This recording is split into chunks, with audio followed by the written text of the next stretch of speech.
నమ శివాయ.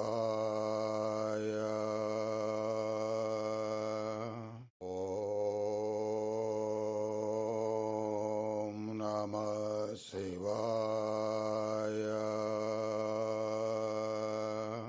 ఓం నమ శివాయ.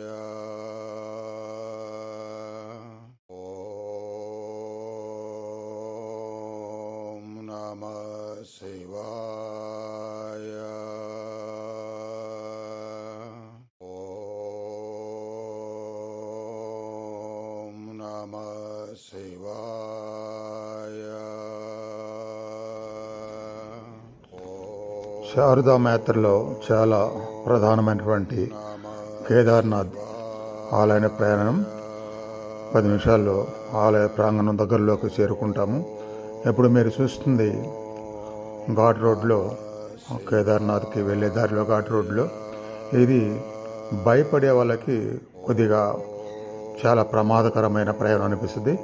కానీ భక్తి ఉన్న వాళ్ళకి, నమ్మకం ఉన్న వాళ్ళకి, ఆ మహాశివుని మీద పూర్తి నమ్మకం ఉన్న వాళ్ళకి ఎలాంటి భయం లేకుండా చాలా ఆహ్లాదకరంగా, ఎంతో అందంగా మీరు చూస్తున్నారు విజువల్స్. ఆ రాత్రి సమయంలో ఎంత అందంగా ఆ వాటర్ ఫాల్స్ కానీ, ఆ లైటింగ్, ఆ కొండలు అంత చాలా అద్భుతంగా కనిపిస్తూ ఉంటుంది. ఇప్పుడు ఇక్కడికి మేము ఘాట్ రోడ్లు ప్రయాణం అయిపోయిన తర్వాత ఇంకా నడిచే వాళ్ళు నడిచి కానీ, గుర్రాల మీద వెళ్ళే వాళ్ళు గుర్రాల మీద కానీ, అలానే హెలికాప్టర్పై వెళ్ళే వాళ్ళు హెలికాప్టర్ మీద వెళ్తూ ఉంటారు. మాకు హెలికాప్టర్ కొందరికి, మాలో వాళ్ళకి ముందుగా బుక్ చేసుకున్నారు. కానీ తర్వాత అక్కడికి వెళ్ళిన తర్వాత వాతావరణం బాగాలేదని చెప్పి క్యాన్సిల్ అయిందన్నారు. అందుకని అందరూ గుర్రాల మీద వెళ్ళేటప్పుడు దాదాపు అందరూ గుర్రాల మీద, కొందరు డోలి, వచ్చేటప్పుడు మాత్రమే నడిచారు, వెళ్ళేటప్పుడు ఎవరూ నడవలేదు. అట్లా ఇప్పుడు వెయిట్ చేస్తున్నారు అన్నమాట క్యూలో.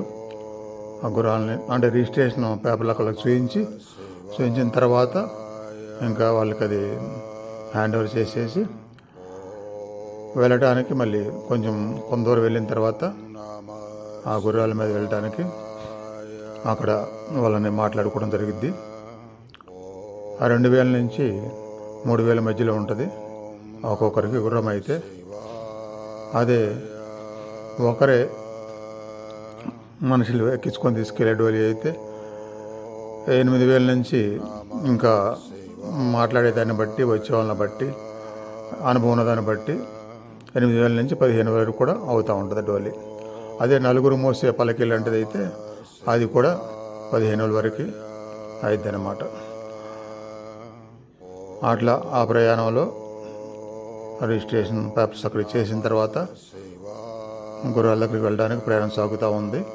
ఎక్కడ కూడా మీరు చూడవచ్చు ఎంతో అందమైన వాతావరణం, ప్రకృతి, ఆ కొండలు, పక్కనే లోయలు, చాలా పెద్ద లోయలు, ఆ లోయల్లోకి వాటర్ ఫాల్స్ రావటము ఇవన్నీ కనిపిస్తూ ఉంటాయి. అక్టోబర్లో కంఫర్ట్గా అనిపిస్తుంది దర్శనం. చలి మరి ఎక్కువ లేకుండా, వర్షాలు లేకుండా. అంటే అదృష్టం, ఒక్కోసారి వర్షం లేనట్టుగా అనిపిస్తుంది, కానీ సడన్గా మొదలైద్ది. అందుకే అన్నీ రెడీగా ఉంచుకోవాలి. రెయిన్ కోట్, గ్లౌజులు, స్వెటరు, గొడుగు ఇవన్నీ రెడీగా ఉంచుకొని ఉంటే అలా సడన్గా ఏదైనా వచ్చినా వాటిని ఉపయోగించి మనం ప్రయాణం కొనసాగిస్తూ ఉండవచ్చు. ముందు చెప్పినట్టుగా భయపడే వాళ్ళకి మాత్రమే కష్టంగా అనిపిస్తుంది. భక్తి ఉన్న వాళ్ళకి అక్కడ ఆటోమేటిక్గా ఒక నూతన శక్తి వచ్చి చాలా ఎనర్జీగా అనిపిస్తుంది అన్నమాట. ఎలాంటి భయాలు లేకుండా ఎనర్జీతో ఉత్సాహంగా వెళ్ళటం జరుగుతూ ఉంటుంది.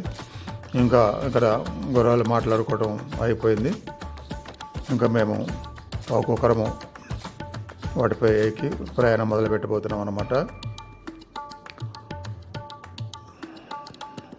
ఈ గుర్రాల మీద వెళ్ళేటప్పుడు కొంత కంఫర్ట్గానే ఉంటుంది. వీడియోలు తీసుకుని వాళ్ళు గుర్రం మీద కూర్చొని బోరకు తీసుకుంటా వెళ్ళొచ్చు. నేను కూడా అలా తీశాను. వచ్చేటప్పుడు మాత్రం అలా వీడియో తీస్తూ కూర్చునే అంత కంఫర్ట్ ఉండదు. ఎందుకంటే మెట్లు దిగుతూ అవి బాగా జంప్ చేస్తూ ఒక్కోసారి ఫాస్ట్గా, ఒక్కోసారి ఆ గుర్రాలు వేసిన పేడ, అలానే వాటరు, వర్షం పడితే ఆ వాటరు, ఇవన్నీ ఉండటం వలన ఆ మెట్ల మీద నుంచి గుర్రాల కాళ్ళు జారుతూ ఉంటాయి. ఆ జారుతున్నప్పుడు ఆ స్లిప్ అవ్వటం వలన బాగా ఊగిపోతూ ఉంటుంది, గుర్రం జంప్ అవుతూ ఉంటుంది. అందువల్ల కష్టం అవుతుంది అన్నమాట. జాగ్రత్తగా పట్టుకొని ఉండాలి. ఎలా కూర్చోవాలి అనేది వాళ్ళు చెప్తారు. అప్ ఎక్కుతుంటే ముందు వంగాలని, డౌన్ అవుతుంటే వెనక్కి ఉండాలని, నిటారుగా వెనక్కి లాగినట్టుగా ఇవన్నీ చెప్తారు. అట్లా ఒక 5 నిమిషాలుగా అన్నీ అర్థమైపోయి భయం లేకుండా ప్రయాణం సాగుతూ ఉంటుంది. అంత హైట్ నుంచి ఎక్కుతూ ఉన్నప్పుడుగా కింద లోయ కనిపిస్తూ ఉంటుంది. ఒకసారి ఎదురు నుంచి మళ్ళీ వేరే గుర్రాలు వస్తుంటాయి. ఆ డోలీలు, ఆ పల్లకీలు వస్తూ ఇరుకిరుగ్గా అనిపిస్తుంది. అప్పుడు ఒకసారి నా మోకాళ్ళకి ఆ పల్లకీలు కొట్టుకోవటం, అట్లానే పక్కన బాగా ఆ ఫెన్సింగ్ ఆనుకొని వెళ్తూ ఉంటాయి గుర్రాలు. ఆనుకొని వెళ్ళటం వలన ఇంకేముంది, పక్కకు పడిపోతే వామ్మో అనిపిస్తుంది భయపడే వాళ్ళకి. అందువల్ల చారుధామ యాత్ర చాలా సాహసమైంది, ప్రమాదమైంది అంటారు. కానీ అలాంటి భావాలు పెట్టుకోకూడదు. ధైర్యంగా భక్తితో ఉంటే హాయిగా ఆనందంగా వెళ్తూ ఉండవచ్చు. మీరు చూస్తున్నారు ఆ గుర్రాల మీద వెళ్ళటము, అలానే మనుషులు మోసుకెళ్తూ ఉన్నారు. ఆ వాటర్ ఫాల్స్ చాలా అందంగా. అంటే వీడియో లెంగ్త్ ఎక్కువ అయ్యిద్దని చెప్పి కొద్దిగా స్పీడ్ మూవింగ్లో పెట్టాను. మరీ అంత స్పీడ్ ఏమి వెళ్ళవు గుర్రాలు. మీడియంగా మనం ఫాస్ట్గా నడిస్తే, అంటే నడకలో మనం స్పీడ్గా నడిస్తే ఎలా ఉంటుందో అలా మాత్రమే ఉంటుంది.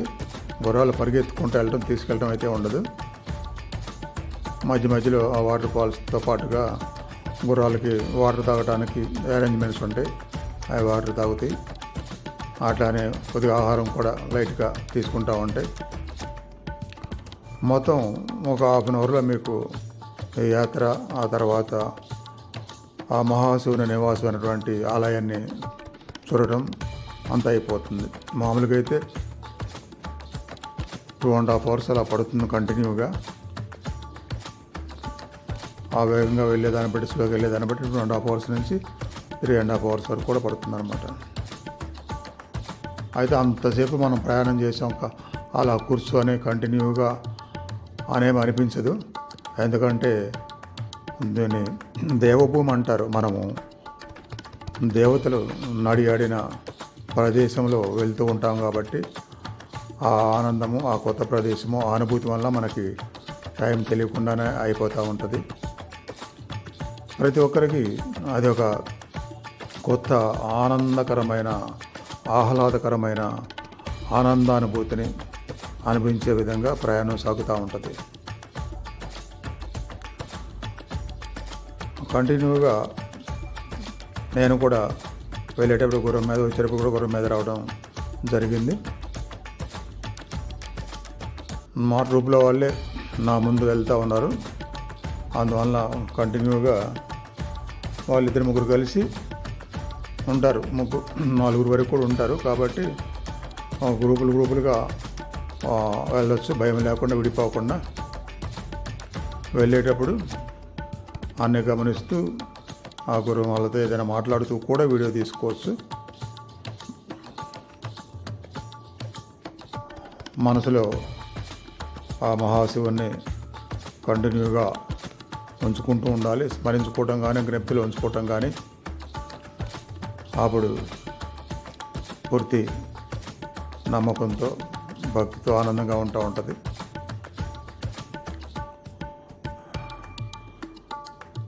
అనుకోవాలి ఈ దారి మొత్తం దేవతలు, మహాశివుడు తిరిగారు, అలాంటి దారిలో మనం కూడా వెళ్తున్నాము అనే భావాన్ని పెట్టుకోవాలి.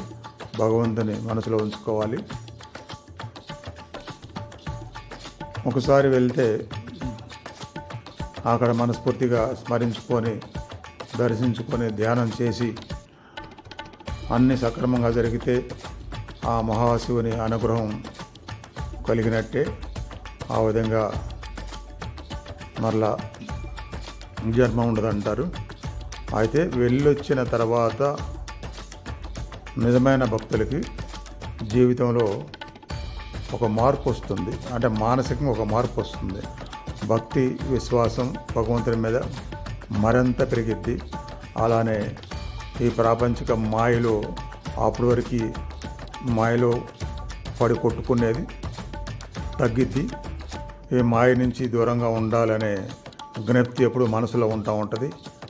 ఇలాంటివన్నీ తప్పకుండా మొదలవుతాయి. వచ్చిన వెంటనే అవి స్పష్టంగా తెలుస్తూ ఉంటాయి. ఇక సాధనలో లక్ష్యంగా పెట్టుకున్న వాళ్ళు దాన్ని నిలుపుకుంటారు. ఆహ్లాదంగా మన కైలాస పర్వతంలాగా వెండి కొండలాగా కనిపిస్తున్నాయి పర్వతాలు. అంటే ప్రధాన ఆలయం వెనక భాగంలోనే అలా మనకి పర్వతాలు కనిపిస్తూ ఉంటాయి, వెండి కొండల్లాగా. అవి దూరాన్ని నుంచి కూడా కనిపిస్తూ ఉంటాయి.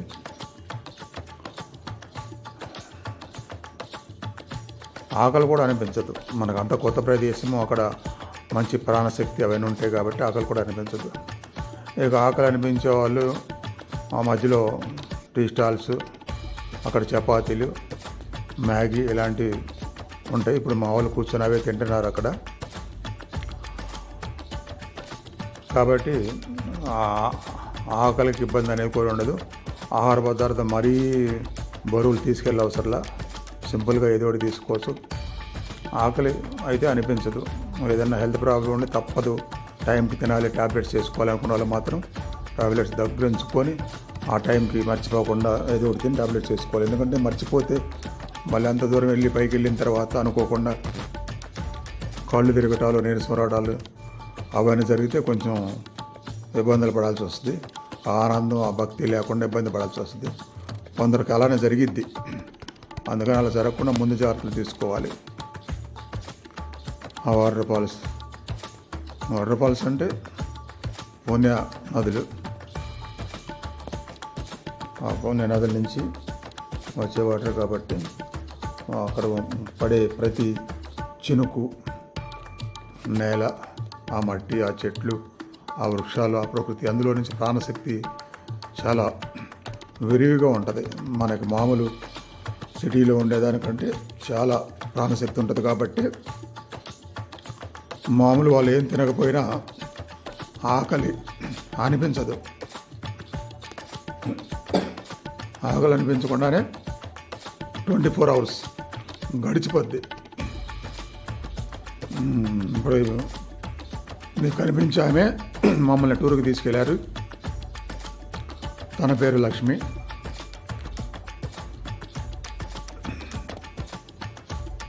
అంటే యాత్రా బస్సులు నడిపిస్తారు. ఆమె చాలా చాలా చక్కగా తీసుకెళ్తారు, తీసుకొస్తారు అని ఎక్స్ప్లెయిన్ చేస్తారు. ఇంకా మనకేం రెస్పాన్స్ ఉండదు, అని తనే చూసుకుంటారు. అట్లా యాత్ర తీసుకెళ్ళాల ద్వారా వెళ్తే కొంత మైండ్ ఫ్రీగా ఉంటుంది. మనము ఆ యాత్రకు సంబంధించిన ఆలయాలు చూడటం, వాటి మీద మనస్ఫూర్తిగా కేంద్రీకరించు. అంటే మనం వెళ్ళినప్పుడు ఏంటంటే ప్రతి చోట ఆ టికెట్స్ బుక్ చేసుకోవటం అంటే, వెయిటింగ్ అంటే, ఎంక్వైరీ చేయటం అంటే, ఈ రకరకాల వాటి మీద కూడా కొంత మనసు పెట్టాల్సి వస్తుంది కదా. కాబట్టి అలా తీసుకెళ్ళే వాళ్ళతో వెళ్ళినప్పుడు మన మనసు అంతా ఆధ్యాత్మికలో ఉంచుకోవచ్చు. మీకు ఎవరికన్నా ఇలా వెళ్ళాలనుకున్నప్పుడు నాతో చెప్తే ఆ వివరాలు నేను మీకు వివరంగా చెప్తాను, విడిగా ఫోన్ ద్వారా, వాట్సాప్ ద్వారా. మాకైతే వెళ్ళేటప్పుడు ఎక్కడ వర్షపు చిరుక ఏం పడలేదు. వచ్చేటప్పుడు లైట్గా స్టార్ట్ అయింది కానీ మళ్ళీ వెంటనే ఆగిపోయింది. అందువల్ల అంత తట్టుకోలేనంత చలి కూడా ఏమి అనిపించలేదు, మామూలుగానే ఉంది. ఒక రాత్రి మిడ్ నైట్ అయ్యే కొద్దికి మాత్రమే ఎక్కువైంది, కానీ వెళ్ళేసరికి అప్పటికే సాయంత్రం అయింది. ప్రయాణం ఉదయం మొదలుపెట్టినా కానీ ఆ ప్రాసెస్ అంతా అయిపోయి ఇంకా బయలుదేరేసరికి 10 అలా అయింది మార్నింగ్. అంత ప్రాసెస్ అయిపోయి గుర్రాల మీద ఎక్కేసరికి ఇంకా మధ్యలో ఆగుతా నిదానంగా వెళ్ళేసరికి ఈవినింగ్ 4:30 కల్లా వెళ్ళిపోవడం జరిగింది. అక్కడ టిఫిన్లు అయిన తర్వాత నేను వాళ్ళని వీడియో తీస్తూ ఇవన్నీ దాంతోనే ఉన్నాను తప్పితే నేను కూర్చొని పర్టికులర్గా ఏమి ఆహారం తీసుకోలేదు. అంటే చెప్పా కదా, ఆకలి అనిపించదు. మన మనసు అలా అద్భుతమైన ప్రయాణం చేస్తున్నాము, అద్భుతమైన శక్తితో కూడుకున్న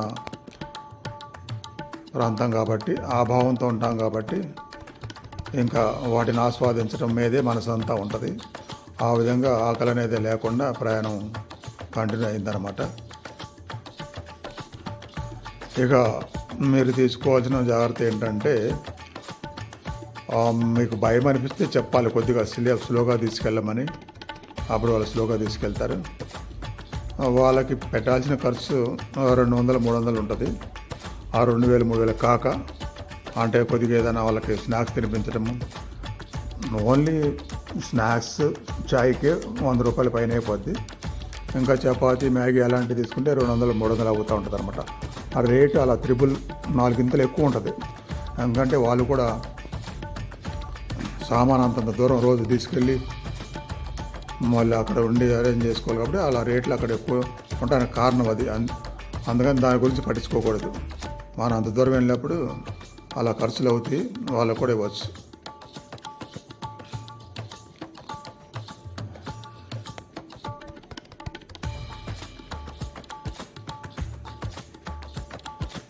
ఇప్పుడిప్పుడే ఇంకా మధ్యాహ్నం దాటిపోయి సాయంత్రం అవుతున్న వాతావరణం మొదలైంది.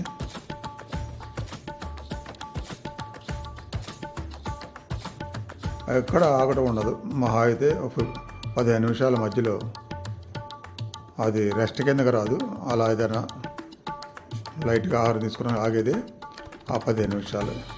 ఆ తర్వాత మళ్ళీ వెంటనే మొదలవడం జరిగింది అనమాట. ఇంకా మీరు తీసుకోవాల్సిన జాగ్రత్త గుర్తుపెట్టుకోవాల్సింది ఏంటంటే, వెళ్ళేటప్పుడు వచ్చేటప్పుడు వాళ్ళ గుర్రాల యొక్క వాళ్ళ ఐడెంటిటీ కార్డు ఉంటుంది. ఫస్టే ఆ కార్డు మనకి ఇస్తారు. వచ్చేటప్పుడు వేరే ఉంటుంది, వెళ్ళేటప్పుడు ఇంకోటి ఉంటుంది, మారిపోతారు. ఆ కార్డు మన దగ్గర ఉన్నప్పుడు వాళ్ళు ఏమైనా మరీ పేచీ పెడితే, ఎక్స్ట్రా డబ్బులు అడిగితే మధ్యలో ఆ పేచీ పెట్టినప్పుడు కార్డు మనం వాళ్ళకి ఇవ్వకుండా ఉండవచ్చు. ఆ కార్డు మన దగ్గర ఉండటం వల్లనే వాళ్ళు మరీ మనల్ని వదిలేసి గొడవ పెట్టి వెళ్ళిపోకుండా భయపడతారనమాట.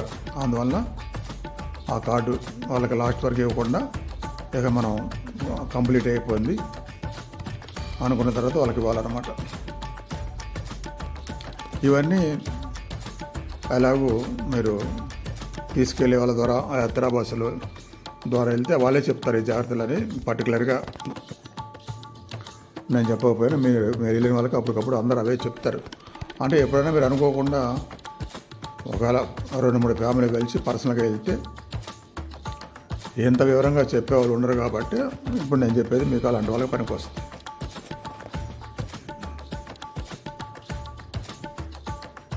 వెళ్ళేదంతా దాదాపు అప్పే ఉంటుంది. డౌన్ దిగటం చాలా తక్కువ ఉంటుంది, అప్ ఎక్కువ ఉంటుంది. పైకి వెళ్ళటం కాబట్టి వచ్చేటప్పుడు అంత డౌనే ఉంటుంది, అప్ తక్కువ ఉంటుంది.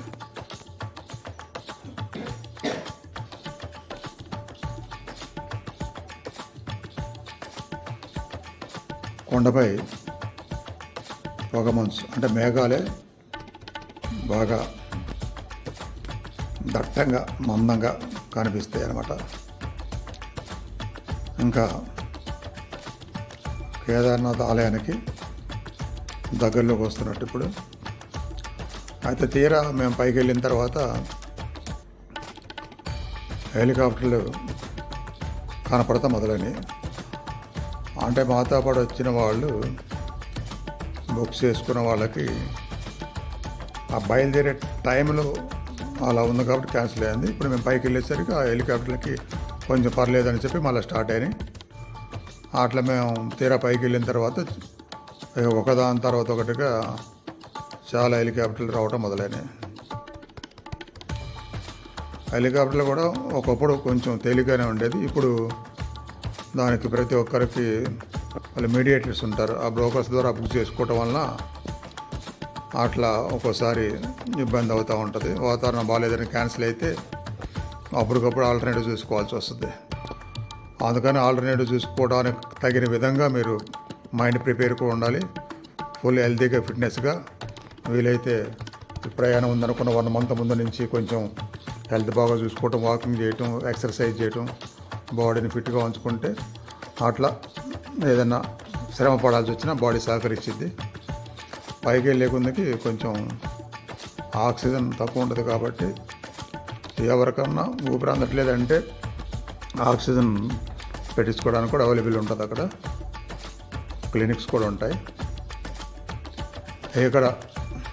ఇక్కడ నుంచి నడక మొదలు అనమాట. ఇక్కడ నుంచి నడక మొదలు కాబట్టి 3 కిలోమీటర్లు ఉంటుంది. ఇక్కడ నుంచి గుర్రాలు ముందుకు ఆలయం ముందు వరకు వెళ్ళడానికి ఇక్కడ ఆపేస్తారు. ఇక్కడ నుంచి అలా నడుచుకుంటూ వెళ్ళాలి. నేను నడుస్తూనే వెళ్ళాను. కొందరు నాతో పాటు వచ్చిన వాళ్ళు, నడవలేని వాళ్ళు అలా డోలీలో కూర్చొని నడుచుకుంటూ వెళ్ళారు. ఆ చేతులు చూపిస్తున్న వాళ్ళందరూ నాతో పాటు వచ్చిన వాళ్ళు అనమాట.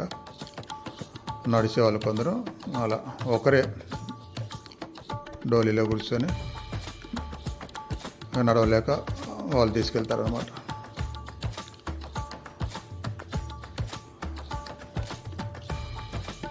ప్రత్యేకంగా అక్కడ అలా అలవాటు ఉన్న వాళ్ళు తప్పితే వేరే ఎవరు చేయలేరు ఆ పని. దాదాపు 80-90 కేజీలు ఉన్న వాళ్ళు కూడా అలా ఎక్కించుకొని తీసుకెళ్తారు. 3 కిలోమీటర్లు ఇక్కడి నుంచి 3 కిలోమీటర్లు, కానీ కింద నుంచి మళ్ళీ మొత్తం పైకి వెళ్ళే వరకు దాదాపు 22 కిలోమీటర్లు అలానే నడుస్తారు. దిగేటప్పుడు కూడా అంతే. అట్లా మీరు చూసుకుంటే ఎంత స్పోర్ట్స్ మ్యాన్స్ అయినా, వరల్డ్లో ఫేమస్ అయినా, అథ్లెటిక్స్ అయినా ఎవరు అలా చేయలేరు. ఇక్కడ అలవాటైన వాళ్ళు మాత్రమే అలా ఒక మనిషిని ఎక్కించుకొని అంత దూరం నడవడం చేయగలుగుతారు. అంత శక్తి వాళ్ళకి, మరి అంత అలవాటు ఆ భగవంతుడు వాళ్ళకి అలా ఆ జన్మించింది అందుకు అనుకోవాలి. ఆ విధంగా కూడా వాళ్ళు తరిస్తారు. మనకు అంత సేవ చేసి ప్రతిసారి ఆలయం దగ్గరికి వెళ్ళి ప్రతిరోజు చేస్తారు కాబట్టి వాళ్ళ జన్మ కూడా అలా మహాశివునితో వాళ్ళకి అనుబంధం ఏర్పడినట్టుగా, తెలియకుండా అనుబంధం ఏర్పడినట్టుగా ఆ మహాశివుని ఆశీస్సులు వాళ్ళందరికీ దక్కుతాయి.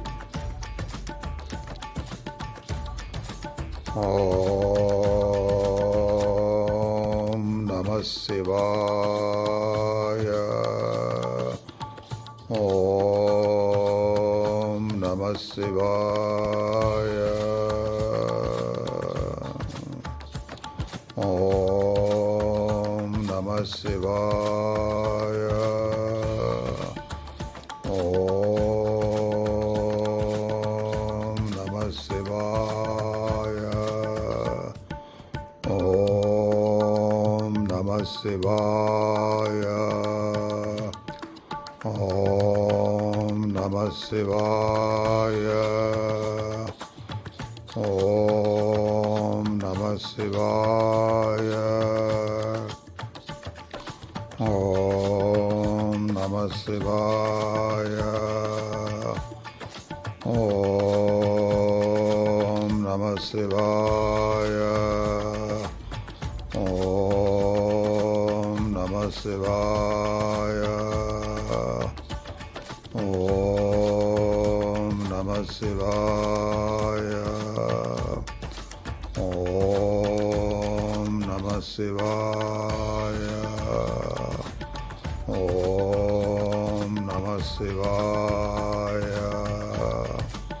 ఓం నమః శివాయ. అది నలుగురు తీసుకెళ్ళేది అలా ఉంటుంది. అది ఇంకొంచెం కంఫర్ట్. అయినా సరే కంటిన్యూగా ఊగుతా వెళ్ళాల్సి వస్తుంది, అప్ అండ్ డౌన్ జంప్ లాగా. ఓం నమః శివాయ. ఓం నమః శివాయ. ఓం నమః శివాయ. ఓం నమః శివాయ. ఓం నమః శివాయ. ఓం నమః శివాయ. ఓం నమః శివాయ. ఓం నమః శివాయ. ఓం నమః శివాయ. ఓం నమః శివాయ. హెలికాప్టర్లు ఎక్కడికి వచ్చే ల్యాండ్ అవుతాయి. దాదాపు నాన్ స్టాప్గా ఒకటి వస్తే మళ్ళీ ఇంకోటి వెళ్ళటం జరుగుతూనే ఉంది. కంటిన్యూగా మేము వెళ్ళేసరికి దిగగానే పరిగెత్తుకుంటూ వచ్చి అక్కడ సెక్యూరిటీ వాళ్ళని హెల్ప్ చేస్తారు, రిసీవ్ చేసుకోవటం, దిగే వాళ్ళకైనా ఎక్కే వాళ్ళకైనా అట్లా వెంటనే. హెలికాప్టర్లో అయితే ప్రయాణం 15 నిమిషాలు ఈజీగా అయిపోద్ది. 10 నుంచి 15 నిమిషాలు అంతే. అసలు ప్రయాణం చేసినట్టే ఉండదు. కానీ ఒక గొప్ప అనుభూతి మాత్రం అంతగా ఏం మిగలదు ఆ ఆలయం దగ్గర తప్పితే. అందువల్లనే ఓపుకుంటే అలా గుర్రాల మీదో లేదా డోలీనో వెళ్తే బాగానే ఉంటుంది. లేదు మళ్ళీ చాలా ఇబ్బంది అవుతుంది అనుకుంటే, కొంచెం ఎక్కువ ఏజ్ ఉంటే, బాడీ ఫిట్గా లేకపోతే తప్పనిసరిగా హెలికాప్టర్కే ప్రిఫర్ చేయాలి. ఓం నమః శివాయ. ఓం నమః శివాయ. ఓం నమః శివాయ. అట్లా మనుషులను దించడం, ఎక్కించుకోవడం, మళ్ళీ దాన్ని వెళ్ళిపోవటం, వాటి పని అంత వేగంగా ఉంటుంది. ఈ 5-6 గంటలు పట్టేది లేకుండా 10 నిమిషాలు 15 నిమిషాలు. ఓం నమః శివాయ. ఓం నమః శివాయ. కేదార్నాథ్ ఆలయ పరిసరాలకు వచ్చేసాము.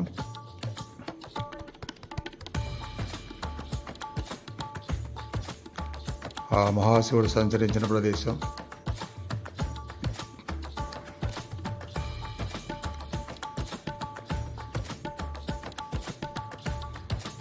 పాండవులు కూడా కురుక్షేత్ర యుద్ధం అయిపోయిన తర్వాత ఆ బ్రహ్మహత్య పాపం పోగొట్టుకోవడానికి అనేక పుణ్యక్షేత్రాలు వెళ్ళారు. అలానే సాక్షాత్ ఆ మహాశివుని సశరీరంతో దర్శించడానికి కూడా ఇక్కడికి వచ్చారు.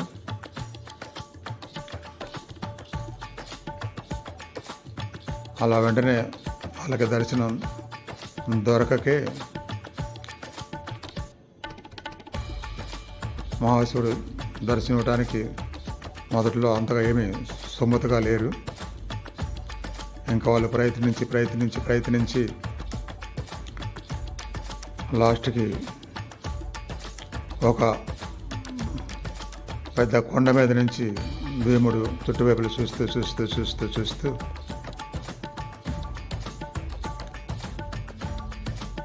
ఇక శివుని రూపంలో దర్శనం కలగనప్పుడు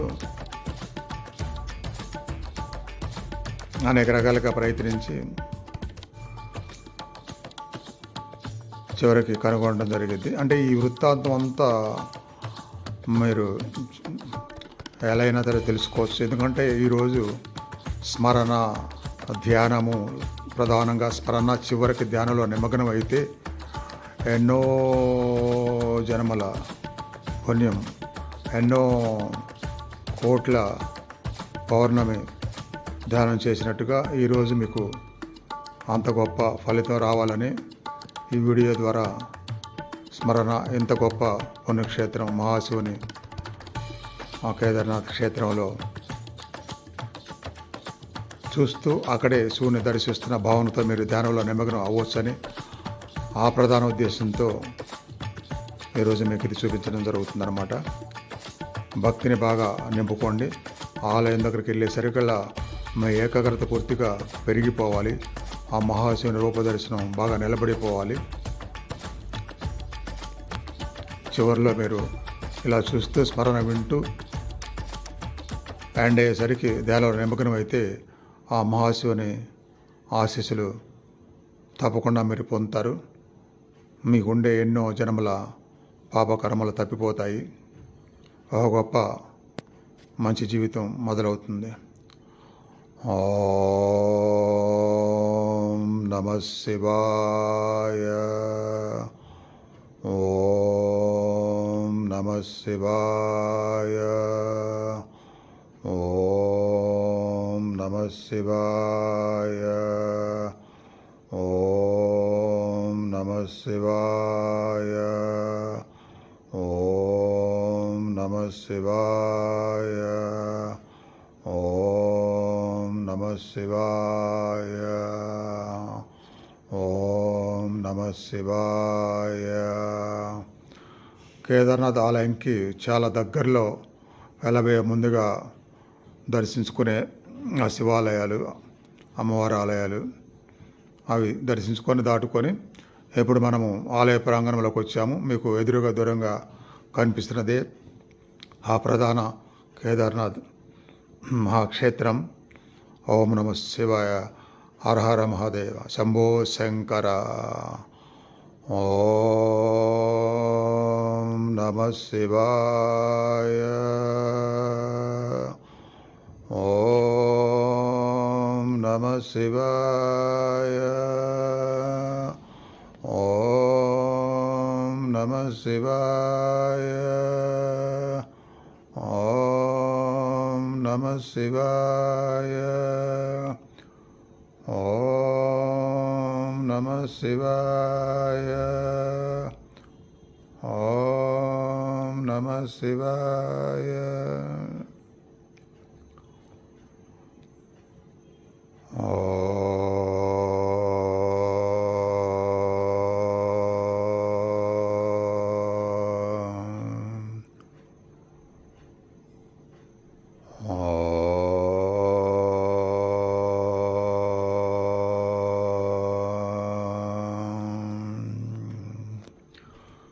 ఇక్కడికి వచ్చిన తర్వాత సాయంత్రం అయిపోయింది. అందరూ అక్కడే చిన్న చిన్న రూమ్స్ ఉంటాయి, ఆ షాపుల వాళ్ళవి. ఆ రూములు మాట్లాడుకొని, అంటే గ్రూపుగా పడుకునే రూములు అయితే అట్లా బారికి బెడ్లు వేసి ఉంటాయి.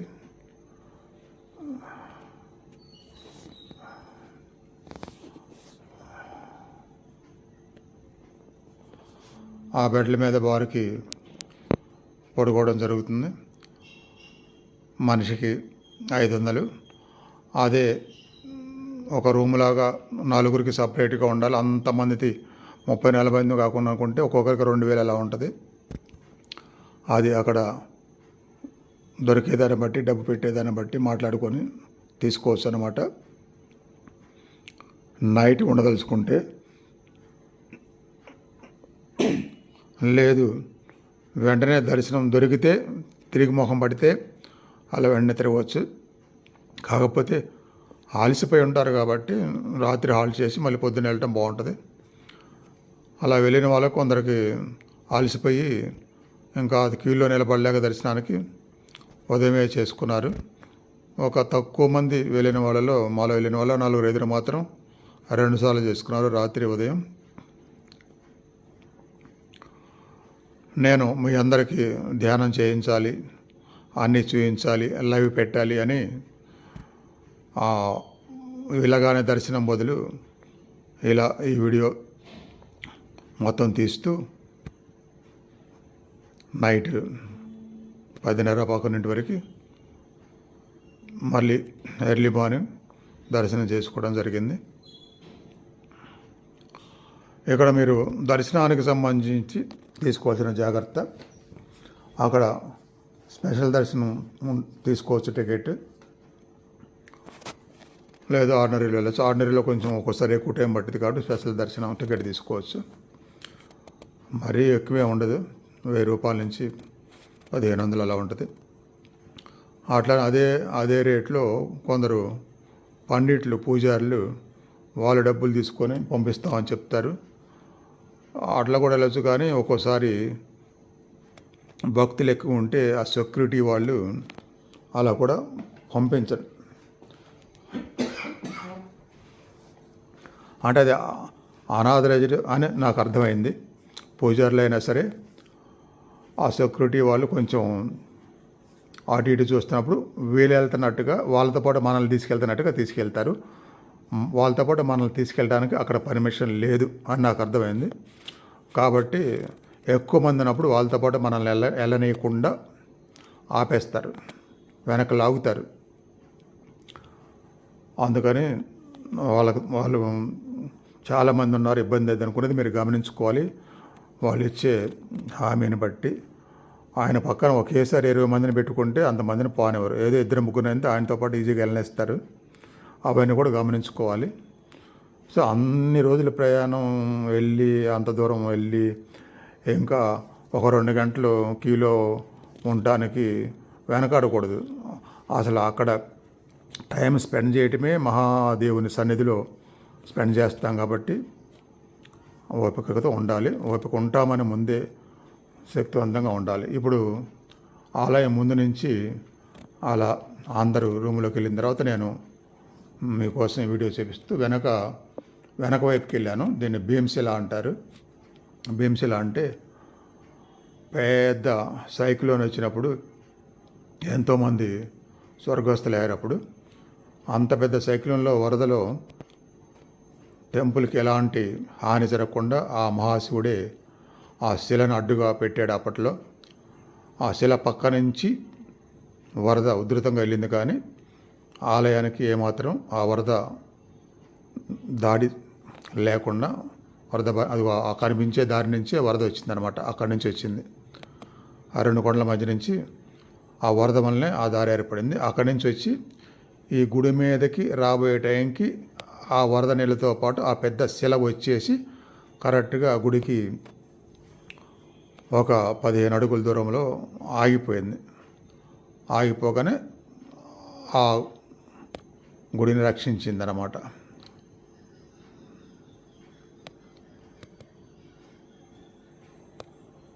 ఓం నమః శివాయ. ఈ భీమశిలనే ఆ మహాశివుని శివలింగానికి ఎంత పవిత్రత ప్రాధాన్యతను ఇస్తారు.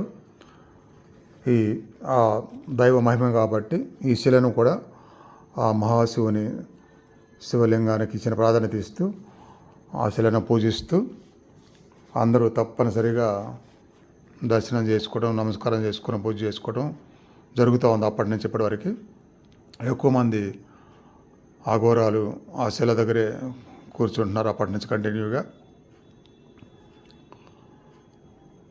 ఆ అఘోరాలతో పాటు కొంత సమయం నేను కూడా అఘోరాల గురించి వివరాలు కనుక్కొని వాళ్ళతో పాటు నాకు నచ్చిన ఒక అఘోరా పక్కన కూర్చొని ధ్యానం చేయడం కూడా జరిగింది. అయితే నేను మీ అందరికీ చేయించే కుండలిని చక్రాసులో సాధన, కుండలిని యాక్టివేట్ అయ్యే విధానాలు, వాటి గురించి అఘోరాలకి అక్కడ వాళ్ళకి బాగా తెలిసేమో అన్నట్టుగా కొందరు అడిగాను. అయితే సాధన చేసే గొప్ప అఘోరాలు ఉంటారు. అలా కాకుండా భక్తితో మాత్రమే ఉండి అక్కడ నివాసం అంతకాలం 6 నెలలు అక్కడ నివాసం ఉండి మామూలుగా ఉండే అఘోరాలు కూడా ఉంటారు. అది గొప్ప శక్తివంతమైన అఘోరాలు మనకి అంతగా తారసపడరు. అది అలా తారసపడటం అదృష్టమే. అక్కడ ఉన్న వాళ్ళలో సగం మందిని పలకరించాను నేను. ఎందుకంటే సగం మందిని పలకరించకుండానే అర్థమైద్ది వాళ్ళు ఏంటనేది, సగం మందిని పలకరిస్తే అర్థమైద్ది. అలా పలకరించి అర్థం చేసుకుందాము అనేవాళ్ళు నేను సగం మందిని పలకరించాను. అందులో ఒకరు కొంచెం గర్వం లేకుండా నవ్వుతూ ప్రేమతో మాట్లాడాడు. అలా మాట్లాడిన ఆ గోర పక్కనే నేను సాధన చేశాను.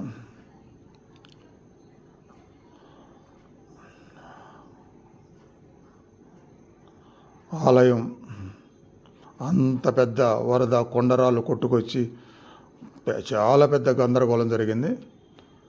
అయినా సరే ఆలయం మాత్రం ఒక్క మూల కూడా ఎక్కడ చెక్కు చెదరలేదు. అప్పట్లో దీన్ని పెద్ద సెన్సేషన్గా ప్రపంచం మొత్తం చెప్పుకున్నారన్నమాట. మరి మహిమ లేదని ఆనే వాళ్ళకి ఇలాంటివి ఎలా కనిపించో అర్థం కాదన్నట్టుగా ఉంటుంది అన్నమాట. గుడికి వరద ఎలా ఏ యాంగిల్లో వచ్చిందో క్రాస్గా అదే క్రాస్ యాంగిల్లో వచ్చి ఆగింది అది. ఆ దైవ భీమశిల మహాశిల.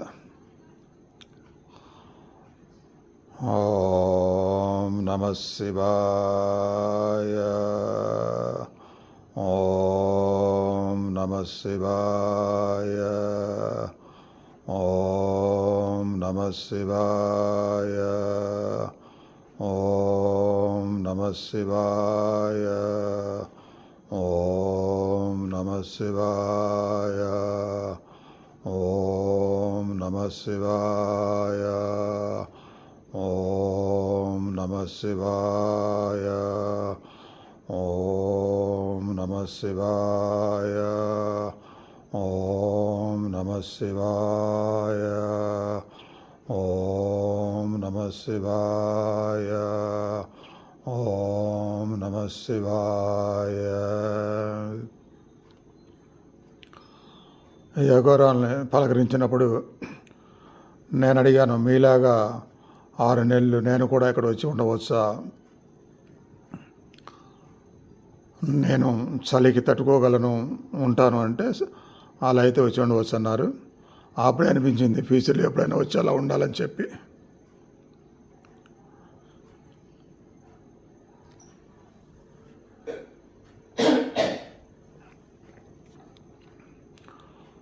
ఓం నమః శివాయ. ఓం నమః శివాయ.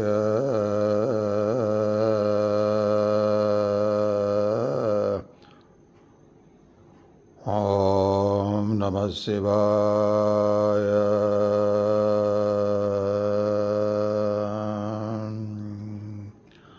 ఇంకా రాత్రి అయింది కాబట్టి హారతి ఉంటుంది, ప్రతి రాత్రి హారతి ఉంటుంది. హారతి టైంలో హారతి తీసుకోవడానికి భక్తులు గుడి ముందు వెయిట్ చేస్తూ ఉన్నారన్నమాట. ఓం నమః శివాయ. ఓం నమః శివాయ. ఓం నమః శివాయ.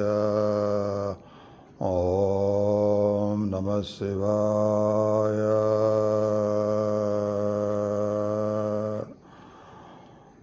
మనసులో సంపూర్ణ భక్తి నింపుకోండి. బాహ్య విషయాలన్నీ వదిలేయండి. మనసును కేంద్రీకరించండి. మీరు కూడా కేదార్నాథ్ మహాక్షేత్రం మహాశివుని సన్నిధిలో ఉన్నాము అనే భావాన్ని నింపుకోండి. భక్తి ఉప్పొంగేటిగా మనసులో హృదయాన్ని ఆ శివునితో లయం చేయండి. ఎంత గొప్పగా మీరు భావం పెట్టుకొని లయం అవుతారో అంత గొప్పగా ధ్యానం కుదురుతుంది. ఆ ధ్యానంలోనే మహాశివుడు మీకు ఆశీస్సులు అందజేస్తారు. ఓం నమః శివాయ. ఓం నమః శివాయ. ఓం నమః శివాయ.